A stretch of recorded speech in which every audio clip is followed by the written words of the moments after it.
Friend Dr. Rev.Frimpong. He's the General Secretary for the Christian Council of Ghana. How are you? I'm good. I wished you a happy Utah. This is the first time we are... And you never responded. This is the first time we are meeting 2016, yes. You know? What are your wishes for me? Tell me. You are a wonderful radio and TV presenter. You are doing very well. You can do ambush in your interview. Oh. People who you interview must be very careful dealing with you. That's it. Okay, so... But you are one of the best. I pray that you'll be one of the best in the country. Well, thank you.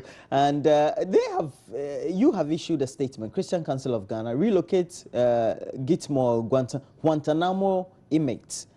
And I want to read about 3 paragraphs of this very press statement for. It says the Christian Council of Ghana has observed with great concern the lamentations and fears being expressed by most Ghanaians since news broke about the relocation of 2 Guantanamo Bay inmates with Al-Qaeda ties to Ghana. As a council, they say they associate with the uncertainties and fears the issue has generated among Ghanaians and request the government should consider immediate recession and rescind the decision and also relocate the inmates outside the country. How controversial can this be? I think it's a very controversial statement. No. What's your worry? No. As a council, what's your worry? We represent a constituency. We're only reflecting a reality of the people we represent. Exactly. Your constituency. And you realize that there's a level of uncertainty, there's a level of fear among some Ghanaians. And what we are witnessing now, around 2007 thereabout, U.S. government wanted to establish East African Command Base in Ghana. Now what we are witnessing now, the sentiments expressed, were almost the same sentiments that were expressed. And as a result, the U.S. government changed the idea of establishing the AFRICOM.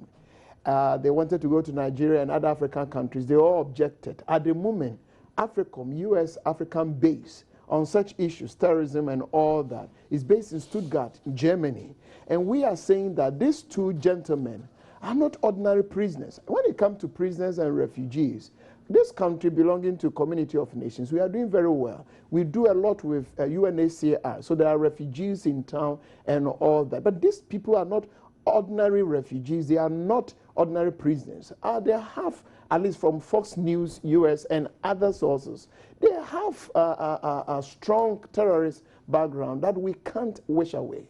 But we're not the only countries accepting such reject or inmates, or those who have been deemed now not very volatile, violent, etc., even though they have ties to Al-Qaeda. There are other countries around the world. Why should we be different? No, why shouldn't we be different? Our challenges are different. For instance, if I drive on the street of Germany and London, there are cameras all over. You jump red light. You go home the next morning, you get ticket.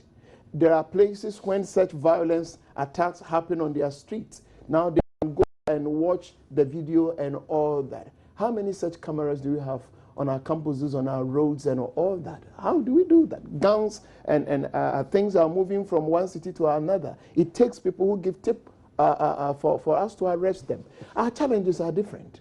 Our challenges are different. Some of them have even been sent to their home countries. So why Ghana? Do you think that in taking this very decision, government perhaps should have been a lot more consultative?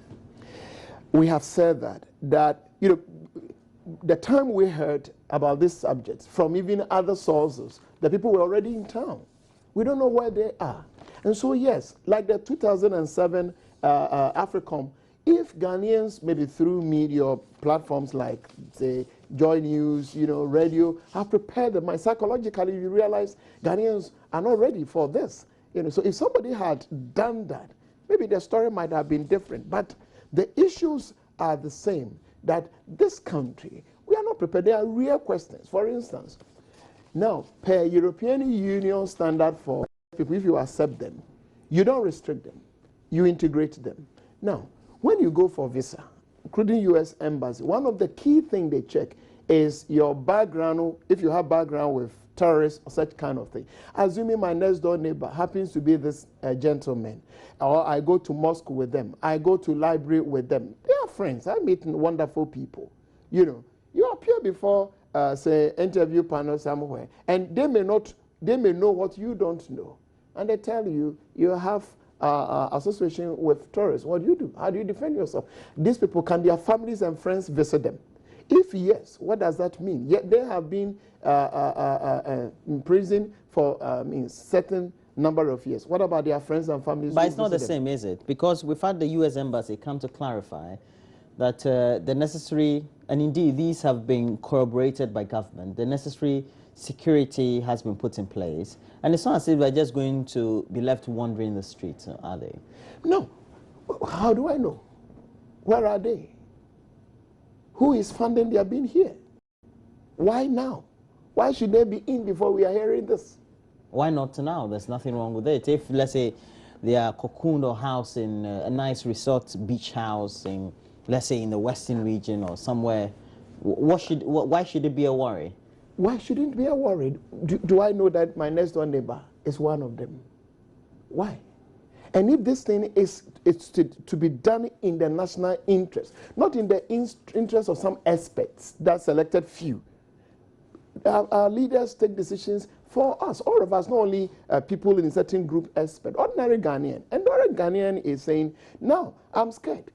You know they will not be this, they will not be that, they will not be that. But they will be what?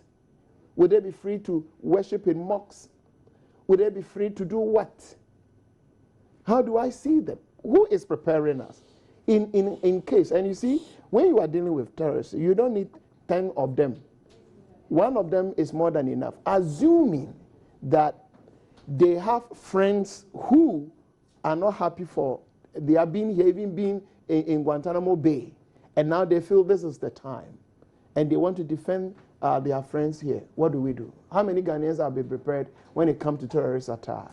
Or they have people who consider them that they have betrayed them, and therefore they are looking for them and know they are in this country. You know, by going this way, aren't we exposing not only the two people, but not exposing other people also to look for where even this, like the first news said, that is a small country in Africa. Well, we're small, we're only 25 million. Yes, but aren't we yes, but aren't we exposing ourselves for people to even now look for these people who are now on our soil? So we are saying that the same issues that were raised on establishment of African in Ghana, you know, the same issues are being raised that this country is not ready for this exposure. Somebody must hear us. Literally, we are pleading. We know U.S. is a champion in issue about social justice, freedom, fairness, is human dignity. That's a country that we didn't want to impose ideas on anybody, and we are pleading that please spare us. But according to the report, you're already in Ghana, so what changes? Oh, change is possible. Who doesn't change? I mean, you are dealing with foreign policies. I did this, the government might have done this in the best interest, you know, but then the citizens, those are the receiving end. I say we are scared, spare us. So we go back to the negotiating table. That's not the first time. I mean, I'll talk about the 2007, AFRICOM. You know, that decisions, some consensus have been built. But when ordinary people, Ghanaians, raised the issue, change became possible. Why not this time? Mm. Where do you think that, as a council, you need to carry this to make sure that you're heard beyond just putting together a press statement, which, of course, will be copies replicated? Of these statements will go to all those who must have them, including our Ministry of Foreign Affairs, U.S. Embassy, and many more. Normally, when we do this kind of thing, that's what we do. All those who must know this, we make copies for them. Not only the logically, the essence of being confined is for you to go through some level of reformation processes. That definitely may have happened or might have happened with. Then why here? Then they must go back to their home countries or maybe on the U.S. soil. Well, one is a Yemeni, and Yemen we know is a bit unstable. Then U.S. If the transformation has taken place, then why Ghana? Why not U.S. that has all the technology? You know, America, if they want to track you, they can track you even from space. Why Ghana? That sometimes even mobile phone networks even fail us. Why here? Generally, what would you make of the government decision to go in for these inmates into the country? I will still go back to 2007. when the U.S. government wanted to establish its African command base in Ghana. AFRICOM. And the ordinary Ghanaian said, please spare us. We are not ready. We don't know how to do this. Look at what I was in Kenya recently for church service. Normally, church service is where you are supposed to have a very relaxed atmosphere. You can't attend church service just yesterday, in Kenya without going to security checks. There's nothing wrong with that. They've had negative experiences with terrorism. No. So, why, if you are not there yet, why do you force yourself there? Why not spare us? That's a question. You have the opinion this is going to attract too many eyes?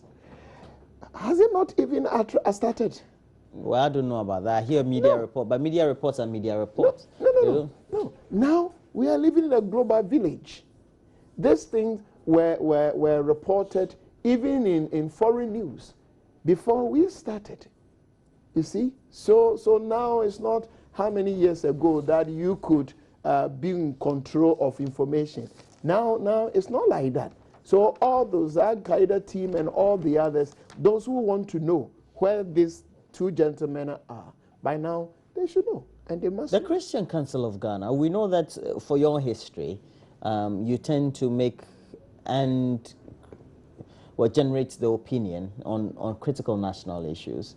But somebody in government may think that you're just being too negative. You're just making too many negative comments on issues that relatedly are for or against whatever decision the government will take. No. You see, there have been so many instances that views that we have expressed, not only the current administration, have made significant contribution. For instance, during President Kufuor's administration, they wanted to delete religion and religious or moral education from the curriculum. And we came on as that would not help. They had almost reached there. And the issue was revisited. And our children are doing more. There are many more, So, and we need this under democracy. We need people, because we must hold our leaders accountable.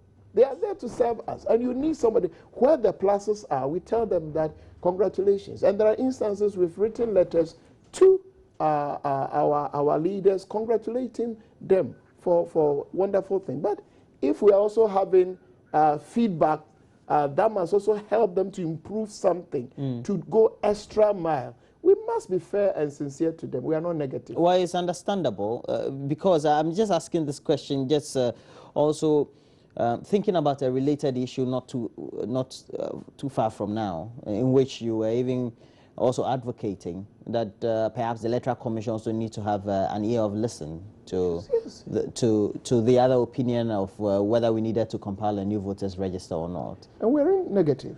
Because your comments came, even though they had issued a statement from the Committee of Eminent People who had come out with a certain opinion for which the Electoral Commission decided to take a certain decision. And likely this week, the heads of churches may have a meeting with the chairperson of the Electoral Commission. What do you want to do as a council? You see, now, if it is true that about 70% Ghanaians identify with the Christian faith, I believe that church leaders, like any other religious leaders, civil societies, must also be up and doing. Religion must facilitate national development. Aren't you being controversial? We have not been. I mean, Leonard, listen. At the moment, right now, 40% of health facilities in this country belong to the churches. And so? Now, if you have an institution, the church and the operating with post contributions. Yes. And so if you... Now, wait. You see, look at almost all the best second-second institutions in this country belong to the churches. Look at the universities. When government want to establish university, they go for loans. Well, the ordinary Ghanaian invests in the churches. You take tithes, you take thanksgiving offerings, you take normal offerings. And so if you are investing back in society, you want to be commended? Fine. But if you have a group that can go to that extent, establish universities without taxpayers' money, without loans for the next generation to come and settle, but they can do internal mobilization. Look at Dr. Mensa Otabil's university and many more Now, you must consider this group as a key strategic partners. Well, nobody is discounting you, and nobody is discounting the instrumental role that you play. But to make sometimes a very controversial statement that tend to perhaps also hinge on, let's say, the Electoral Commission's own independence, that almost seems like you're stampeding. No, exactly.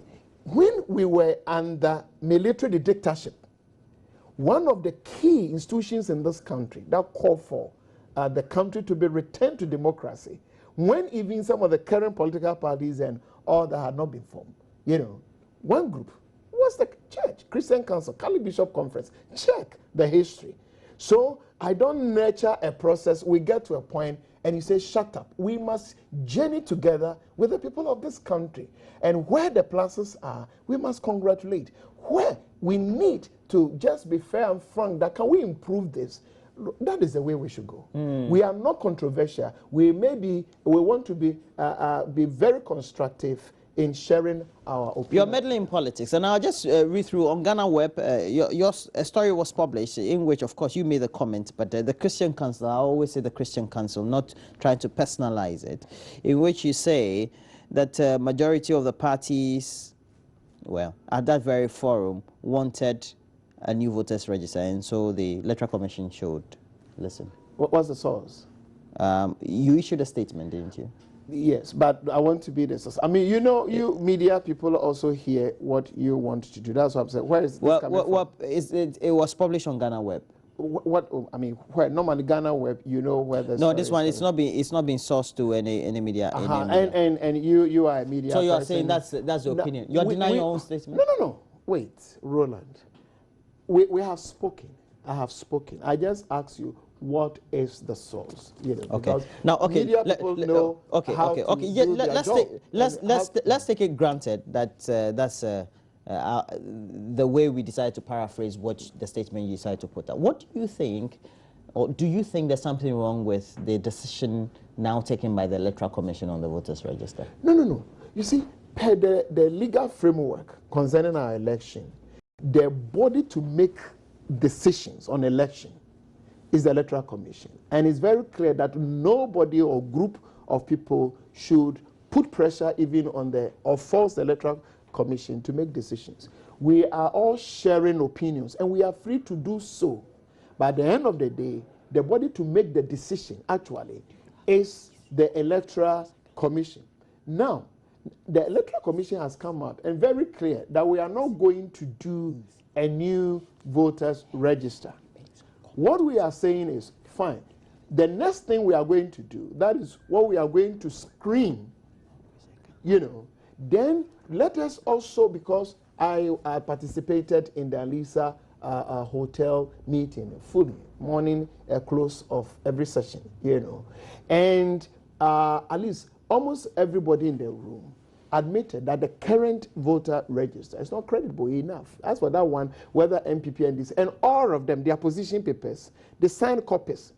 I mean, original copy. NDC sent a copy to us. MPP sent copies to us. They all admitted in their documents that this document is not credible. Now, the EC tells us that we are not going to do a new one. That's the EC's decision. We are going to clean. And we are saying that the process towards that must be transparent, must be fair enough so that everybody will accept the outcome. In the process, that's why we are saying that we should not take anybody for granted. Now we know we are not going to do a new one. We are going to clean. But let that process be transparent, be fair. Why you have any insight into how perhaps the Electoral Commission would not be in a position to adopt the right processes? Look at our recent history on the district level elections. Some individuals were giving signal, you know, and we didn't. The country did not get a very good response. We went to court, and look at how much we spent as a nation. So that was just a caution that now that you have come clean, that we are not doing a new one, but we are going to clean. Let that process also issue about consensus building, fairness, be there so that everybody can, the credible voter register we are looking for. I listened to my dear sister on your platform that she's not going to take the nation for granted. Very assuring. You know, after that we have talked that we are happy you are giving us this assurance. We need more. to know what we are going to do to make sure we have credible voters register. And Roland, when you talk about this issue about we are being political, you know, the word you use, if it is partisanship, we are not. I don't, when I wake up in the morning, I don't do the bidding of any political party. I'm not. You don't do it? I don't. If I praise somebody, it is because per assessment that is due. Okay, we do acknowledge the important role that you play, and so now let's just watch the chairperson for the Electoral Commission. Oh, okay. And Madam Charlotte Osei was on News File over the weekend, and we'll bring you this very insight, and then we'll ask a lot more. Do you say controversial statement comments? Or no, you are. Okay, so let's watch this. Let's watch this. I'm hoping that whoever made this allegation is going to file some petition. So we'll respond when we get there. But you're a lawyer. I'm not sure I should be helping people in this exercise. But what is the definition of a public office is what I would primarily think of as a lawyer. The definition of a public office, I think, according to Article 2. Article 2. It is an election year and security would definitely be tight, especially for politicians. One person we are so sure to get more of that, though, is the chairperson of the Electoral Commission, Mrs. Charlotte Osei. This morning, she is in the studios of Multi TV for our current affairs program, News File. As a result of that, there are a lot of security men around here. As you can see behind me, there are 2 police vehicles. There's one stationed in front of Joy FM and 2 more behind that. I have seen some policemen in uniform and some also in mufti surrounding the area, all for her security. What do you make of her appearance on News File? No, she was very insightful. And I felt at the end of her interview with Samson very assuring. But then we have a long way to go, and we need when Professor. It means as a council you have doubts. Oh no, we see we have other stories, other countries. We have other lessons, you know. So we must be proactive. You don't need to wait and assume. If you expect results, you don't just assume. We work towards it. In our faith, it is divine intervention plus what you are supposed to do. You don't just throw your hands there, God will do it. Do whatever you are supposed to do. We are in together. And she is to give us leadership. Now, whenever we get that sense that this is the direction, then we all follow. When we are not very sure, we'll call for it. You know, but now she's come very out that I am going to be there for everybody. I'm not taking the nation for granted. Yes, we are not doing a new register, but I'm going to ensure that we have credible voter register. Now we are saying that we are waiting. We want to see the program we are going to roll out to ensure that we have credible voter register. That's our position now. You know, so but we are listening to her, and after that we've talked. We will be meeting them. So I will. You are going to meet the Electoral Commission as a. Sure, that's a proposal likely before the end of the week. Oh, so fantastic. If we can wait and then do that. And you look at all the elections we have had in the Christian Council of Ghana, we have played very key role. Public education, mediation. Sometimes behind the scene, that's what many people don't know.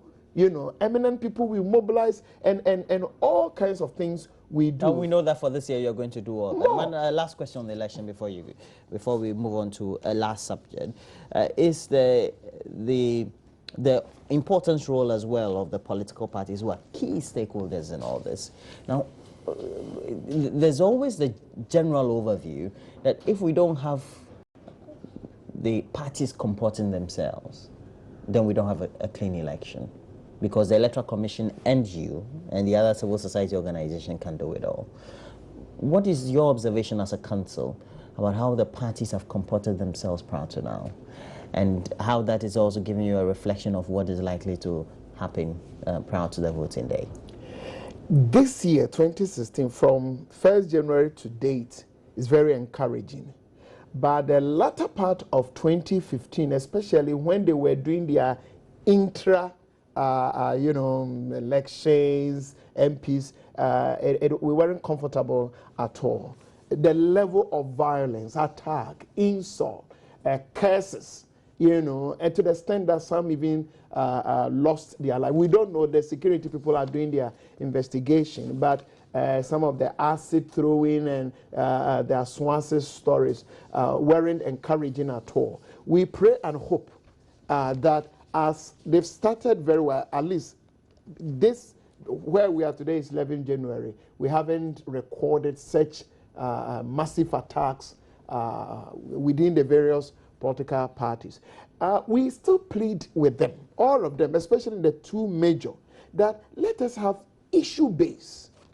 You see, anytime we are close to election, fear gripped this nation. It's like the end has come. We are close to, some people are withdrawing money, some are withdrawing even water.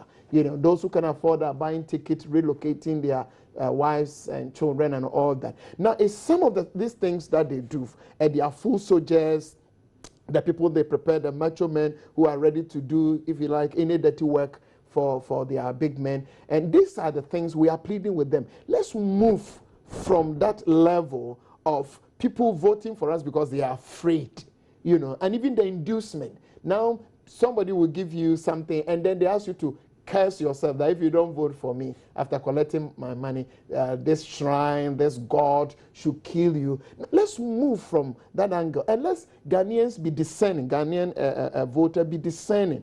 If I vote for this person, it's because we have the confidence that he or she can deliver. In terms of education, quality education, in terms of good health, the economy, sanitation, where galamsey and this kind of people activities are destroying water bodies in our forests. These are the issues. Employment for our young people, young people coming from school. This must be the prayers that Ghanaians are praying. Sometimes close to election, you go to church, and the prayer topics are God save us from bloodshed, God save us from civil war. Now the prayer topics even must change. In church, people must be praying about quality education, those who can deliver good governance. This must be the And issue. it's good that you mentioned the economy. We know that recently there have been some taxes put on petroleum and things like that. If you're commenting on things of the election and you're very much concerned about the livelihoods of the ordinary Ghanaian, then you should be concerned about the level of taxes for which even we have the organized government. We issue a statement which hits the front page of Daily Graphic then, especially the utility tariffs. And we pleaded with the body supposed to do that, the PURC, to at least rescind the decision. And we call government for intervention. I'm aware that a series of meetings are going on. That Ghanaians must be prepared to pay for the services we receive. We don't have any problem. But we felt at that time, industry especially, not the electricity I need to go to bed and that kind of thing, but industry, amount of money people are spending on fuel, and some are laying off staff. And we're saying that at least let us make sure we've been able to stabilize the system. I must say, where I live in my office, from 24th December, I personally, we are yet to, normally when we come out like this, it's not just one person's idea. We have people in the regions who give information. That's why we say you're a council. Yes. It's not about you. So it's not me. They say I'm the accredited spokesperson. Yes. So I run around, but the things we talk about. But personally, I have witnessed tremendous improvement, not in water, but electricity from 24th. We pray that we'll be able to sustain that. But the real problem is industry. So we're asking that now, for the sake of the future of employment, job for our people, can we put on hold, at least now we know the power budget and so many staff are in. Can we wait a little bit and make sure that people are having stability and availability of what they need to work? Then you can come back and tell us, now that we have improved the system, you must also pay for us to sustain. But I was paying for something from 2012. We have heard it how many times? If you pay X, we'll give you Y. I pay X, you give me Y minus something. That'll be the trend.